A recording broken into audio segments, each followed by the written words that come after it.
मैं बैंगलोर में जॉब करती हूँ। इनफैक्ट मैं आपको अगर एक छोटी सी चीज़ बताऊँ तो बैंगलोर में मैं जिस कंपनी में जॉब करती हूँ वो मतलब और भी कंपनियां सारी मिलके गुरुओं को कुछ दान देती है जी। और वो मतलब उनका नाम नीचे लिख देते हैं जी।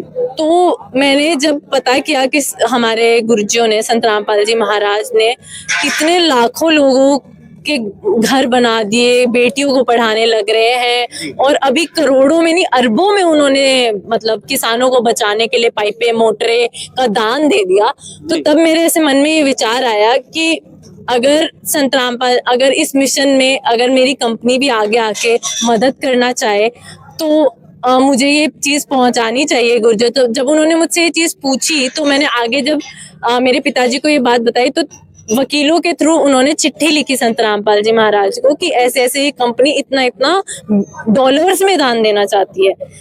मतलब बहुत बड़ी रकम थी वो। मुझे ऐसा लग रहा था कि इतनी बड़ी रकम है, पता नहीं इससे कितने ही हजारों लाखों घर बन जाएंगे। और मैं बहुत खुश होकर वो पत्र लिखा था।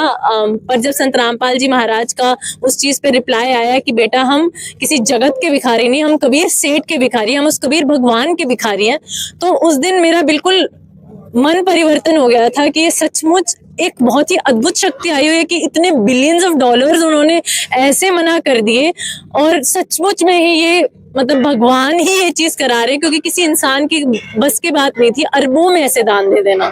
जी, जितने भी वो डॉलर हैं जो आपने चिट्ठी लिखी थी तो आपका ये मन में नहीं आया, उन्होंने तो मना कर दिया है, नीचे नीचे मैं खसीट लेती हूँ। जी संत रामपाल जी महाराज ने हमें ऐसा ज्ञान दे दिया है कि ये चीज तो एक पल के लिए हमारे दिमाग में से निकलती जाती भी नहीं है। मतलब हमें जहर लगता है ये चीज कि अगर मुझे 10 का भी नोट मिल गया तो मैं वो 10 का नोट उठाना और ऐसे रख लेना गोदी में।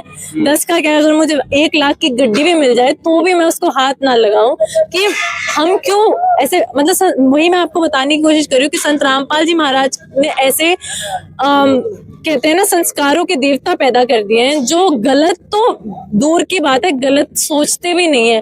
तो जिस संत ने ऐसे बच्चे, ऐसे शिष्य पैदा कर दिए, उस संत का कैरेक्टर क्या होगा, उस संत का चरित्र क्या होगा, वो तो आप लोग खुद ही समझ जाइए। अभी बहन जी मैं ये